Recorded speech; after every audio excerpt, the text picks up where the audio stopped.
शपथ झाली काय सांगणार आणि किती मंत्री शपथ घेणार आहेत बोलतात?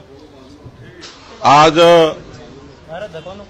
महाराष्ट्राला देशातलं क्रमांक 1 राज्य करण्याची क्षमता ज्या व्यक्तिमत्वामध्ये आहे असे लोकनेते देवेंद्र फडणवीसजी आज मुख्यमंत्री पदाची शपथ घेत आहे। महाराष्ट्राच्या 14 कोटी जनतेला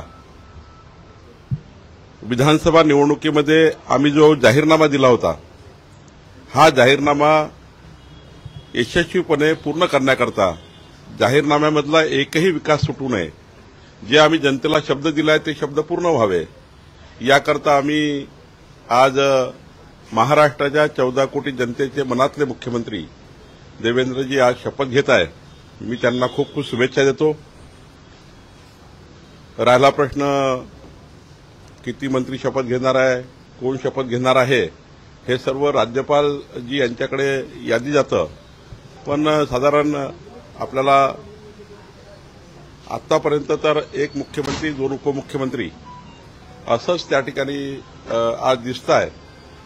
अजून काही जर तिन्ही नेत्यांनी किंवा वरिष्ठांनी निर्णय केला तर मला वाटतं त्याची वाट बघू। इतर मंत्र्यांच्या शपथ कधी होईल? थोडी कळ काढा, नावं गुलदस्त्यात का आहेत? असं आहे की शपथविधी सरकारचा होतोय ना।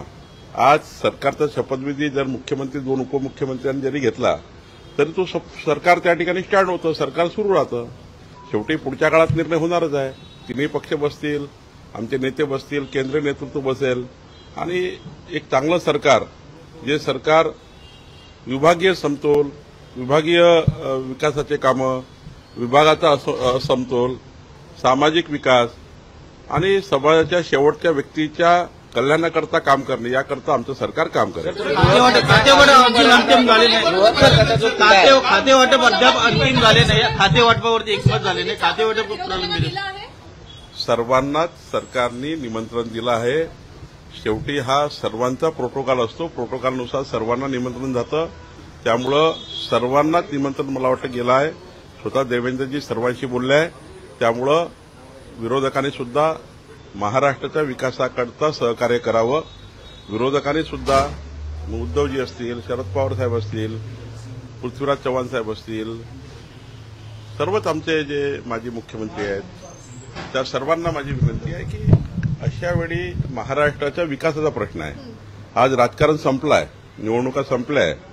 माझी विनंती राहील पक्षाचा अध्यक्ष म्हणून, सरकारने तर त्यांना विनंती केलीच आहे, पण माझ्यातर्फे विनंती राहील उद्धवजींना, शरद पवार साहेबांना, राज ठाकरे साहेबांना, माननीय काँग्रेसच्या सर्व नेत्यांना, नाना पटोले जी असतील, काँग्रेस पक्षाचे सर्व नेते आहेत, ज्यांना ज्यांना निमंत्रण गेलं आहे, विरोधी पक्षाचे आमदार आहेत, शेवटी सरकार आल्यावर कोणी विरोधी पक्षाचा नेता असेल त्यालाही सरकारमधून जास्तीत जास्त सांगितलेले कामं करून दिले पाहिजे। विकास हा सर्वांकरताच असला पाहिजे। विकास हा काही एका पक्षाकरता, सत्ताधारी पक्षाकरता आणि विरोधी पक्षाकरता नाही आहे, असं नसतं। सरकार बनल्यावर सर्वांनीच विकासाच्या मुख्यधारेत आलं पाहिजे, सर्वांनीच शपथविधी करता आलं पाहिजे। हे काही पक्षाचं नाही, महाराष्ट्राच्या मुख्यमंत्र्यांचा शपथविधी आहे। VK न्यूज, राष्ट्र के नाम।